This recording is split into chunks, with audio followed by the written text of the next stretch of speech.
The dark history of Pitbulls. Did you know the name Pitbull actually originates from the dog's dark and gloomy past? That's because Pitbulls were once subject to one of the cruelest and most vicious blood sports in all of history. In today's episode, we'll be discussing the dark history of the Pitbull and how they evolved from one of the most feared beasts in the canine kingdom to a loving and affectionate companion today. And that all starts right now on The Smart Canine, the only show that explores the most interesting stories and facts behind dogs. But before we dive in, hit that subscribe button and notification bell for more incredible dog stories like this. The term Pitbull doesn't technically refer to just one specific dog breed. Rather, the term Pitbull most commonly refers to 4 different breeds. These dogs are the American Staffordshire Terrier, the American Pitbull Terrier, the American Bulldog, and the Staffordshire Bull Terrier. But what's interesting is that the name has become a generic term used loosely to describe a type or category of dogs based solely on physical appearance and not the actual DNA. So, when we're talking about Pitbulls, we're actually referring to one of those 4 breeds. But before we get into the dark history of Pitbulls, we must dive into the history of all dogs. Prior to the modern domestication of our furry companions, all dogs served a very specific purpose in society. In other words, every dog had a very specific job that benefited humans in one way or another. For example, the Border Collie was bred to herd cattle and sheep. Golden Retrievers were developed to retrieve game from water, and Beagles were tracking dogs that heavily relied on their noses. The list of dog jobs doesn't end here. We had flushing dogs, hunting dogs, guard dogs, ratting dogs, and the list goes on. So what were Pitbulls actually bred to do? Believe it or not, the original purpose of the Pitbulls doesn't really fall into any of the mentioned categories. Instead, they were bred for, well, entertainment. But probably not the type of entertainment you're thinking of. Pitbulls were developed for a blood sport called bull baiting, and why this may have been viewed as entertaining fun in the past, it's simply seen as disturbing and heinous today. Bull baiting was the practice of pitting a vicious bull against other animals, such as the equally fierce and fearless pit bull or bulldog. During the whole baiting process, people would blow pepper into the bull's nose to further arouse the massive animal, and to even the playing field, bulls were chained and stalked to the ground at the center of the pit, thus reducing their mobility around the arena. Specially trained pit bull type dogs were released into the pit, several at a time, to try and pin the bull down. But what kind of damage could these 50-pound dogs actually do against a 2,000-pound beast? Well, the overall strategy of the pit bull was both clever and effective. Their only shot was to try and sneak up on the bull. If successful, they would quickly bite onto the bull's body and hold on for dear life. Of course, the bull wasn't too happy about this, so they're aggressively swinging back and forth to throw the dogs off. The pit bull's strategy was to outlast the bull in a battle of endurance and not so much a battle of strength. If they keep attacking with success, they knew they would eventually tire the bull out and pin him down. The match would end when either the dogs pinned the bull down or when there were no more dogs left that were capable of baiting the bull anymore. It's not a pleasant sight and something that I would never want to see in my life, though this would explain how these dogs got their name. These dogs often competed in a sunken pit, and their opponent was typically a bull, hence the name Pitbull. And as terrible as this blood sport may be, Pitbulls were actually the ideal bull baiting dogs for a number of reasons. First of all, Pitbulls were muscular, lean, and dense. Of course, they were bred like this so that they could keep up with a much more physical bull.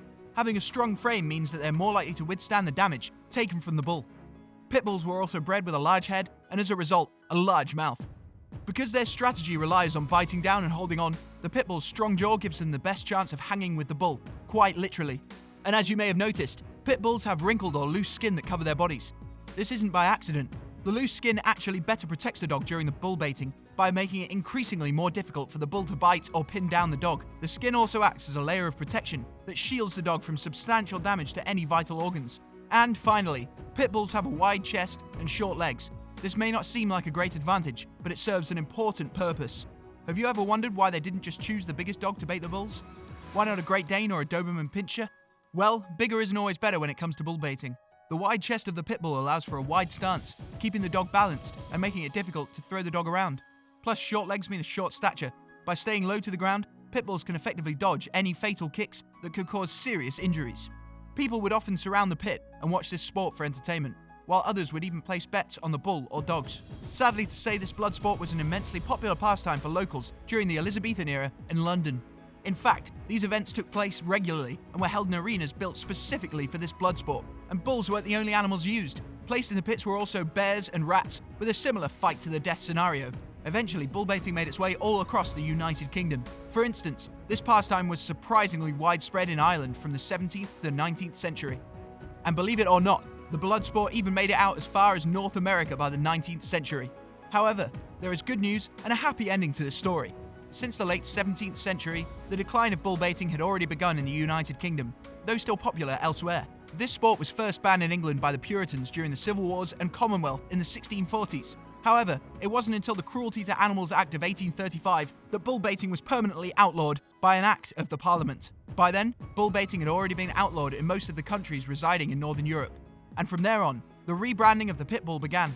Because there was no immediate use for an overly aggressive and fierce dog anymore, breeders knew that if they didn't do anything about it, this dog would eventually go extinct. Eventually, breeders began to breed the pit bull for companionship. This meant a gentler, friendlier, and more docile pit bull that would be ideal for all types of owners, including families. Needless to say, it was a huge success. Fast forward to today, pit bulls are some of the most popular family dogs due to their loving, loyal, and obedient temperaments. Some owners would even describe their dog as clownish and fun-loving. Plus, there's plenty of evidence to suggest that pit bulls get along great with older children with the proper socialization and training. But because pit bulls were originally bred to be fighters and not lovers, they still retain much of the instincts from their dark past. Without sufficient training, their aggressive tendencies may still come out. But despite the number of pit bull attacks we see in the news, pit bull temperaments have drastically improved over the past decades through careful breeding. According to the ATTS, or the American Temperament Test Society, pit bulls tend to have excellent temperament scores on average. The ATTS measures dog temperaments by putting dogs on a loose leash in an enclosed arena. They are then presented with a variety of stimuli and their reactions are carefully monitored. If the dog shows any signs of panic, anxiety, strong avoidance without recovery, or unprovoked aggression, then they essentially fail the test. Keep in mind the dogs are tested on a pass or fail basis, and there are 3 trained evaluators scoring the dog. The majority rules. Surprisingly, the American Pit Bull Terrier has a temperament passing rate of 87.4%, putting them above popular family dogs such as the German Shepherd, Doberman Pinscher, Siberian Husky, and the Golden Retriever. They even scored better than some lap dogs like the Shih Tzu, Bichon Frise, Chihuahua, Dachshund, and the Toy Poodle. Thanks to such good scores on their temperament tests, plenty of pit bulls go on to become successful service dogs, therapy dogs, canine police dogs, and of course, family dogs. So while the origins and history of the pit bull type dog is a dark and gloomy one, they made a complete 180 to become fantastic companions and family dogs today. So what do you think about pit bulls and their dark history? Leave a comment and tell us what you think. Also, make sure to share this video with your pit bull loving friends. And if you enjoyed this video, consider giving us a thumbs up and subscribing to The Smart Canine for the most interesting stories and facts behind dogs.